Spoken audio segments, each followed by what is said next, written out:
Let's take an illustration. We'll go about this in two different ways. We'll start in the service industry. I'm in the hospital bed. Smiling face comes in the room and says, "Good morning, Mr. Lee. My name is Sherry. I'm here to draw your blood today. We'll probably be drawing your blood every day to check on your progress." And I say, "Well, good morning, Sherry." But you see, now she's finished with her script. And she has nothing left to say until she says, "Is there anything else you need?" at the end. And so for the next 7 minutes, we have complete silence. Does that begin to feel awkward?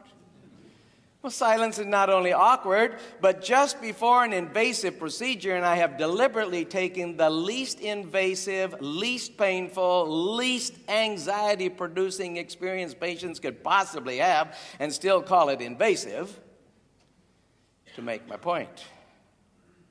In silence, where does the patient's mind go just before a procedure that's invasive? To everything that can go wrong. You can't help it if you try. Well, how many things can go wrong with a blood draw? You say, "Well, not that much." Well, you're all professionals in healthcare. You can discount this. But when I was 9 years old, my mother told me they could put a bubble up your arm, go right to your heart, and kill you. Did you ever hear that? It could kill you with a bubble. Yeah.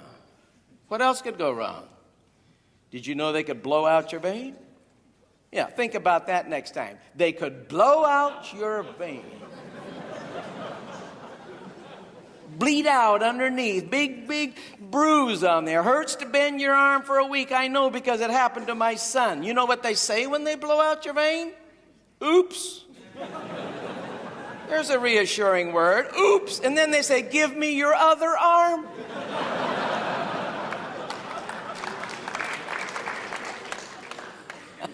I want to say, "Bring me another phlebotomist."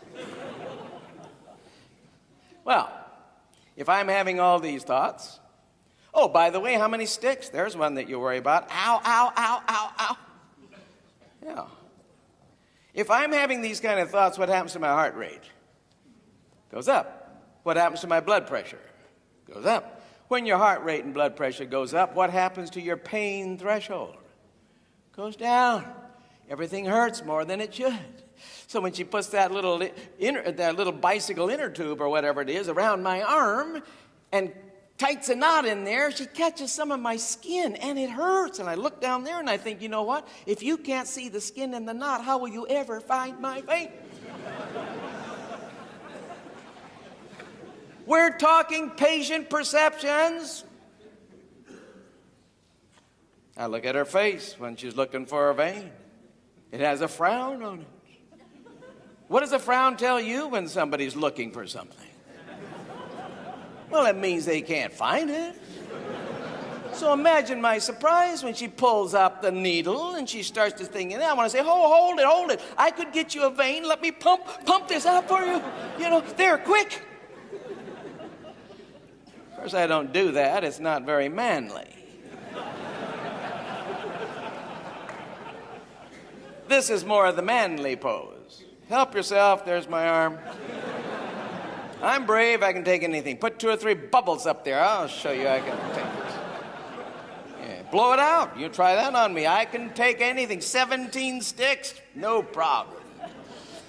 Of course, I'm like this, and my pain threshold is way down here, and when she puts the needle in, ew, how big a needle is that? I look. She got it. First stick. How lucky was that?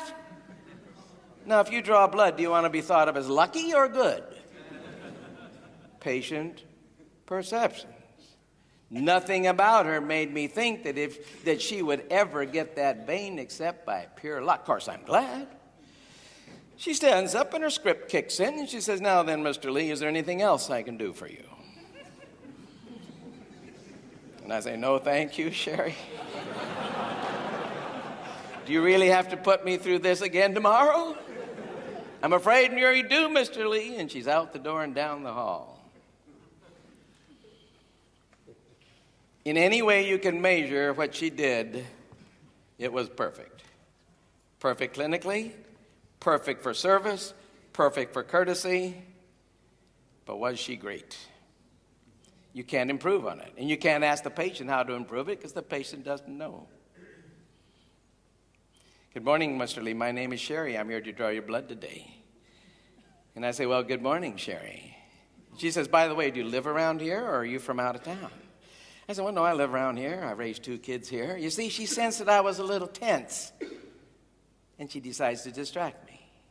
I don't know what she might say, but I tell her about my 2 kids a little bit. Son's a Macintosh computer technician. My daughter's an artist. And while I'm telling her this, she's already put a tourniquet around my arm and pinched some of my skin. But did I notice? Not much.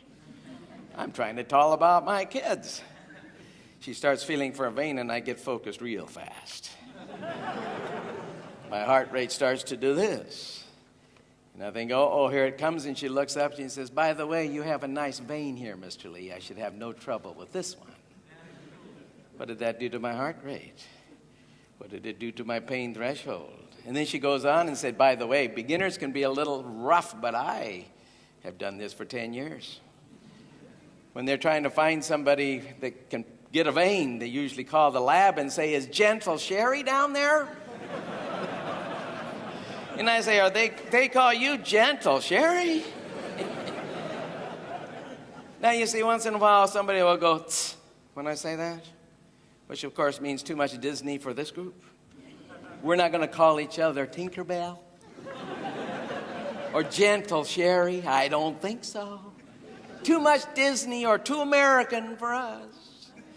But I got that from clinical trials. Gallup reports them in the book, First Break All the Rules. They would go to a hospital, ask for the best nurses. They were doing a placebo experiment with a shot. Then they would ask for average nurses. Best nurses are those nurses that get lots of compliments from patients. Average nurses get no compliments and no complaints. They each give a subject. They all are randomized, so this double-blind study. They ask the subject after each shot, the different subjects and the different nurses.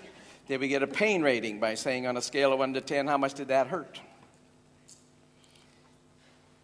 After they take away the double blind, they suddenly discover that your best nurses have lower pain ratings than your average nurses. And you say, well, how can that be? There it is on the videotape. The best nurses tend to say, this might sting a little bit, Mr. Lee, but I'll be as gentle as I can. The difference between these 2 Sherrys is that one engaged me in a personal, memorable way, and when she got up and said, is there anything else I can do for you?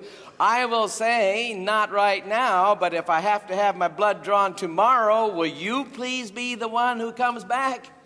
Don't be sending rough Rudy up here. I want Gentle Sherry again.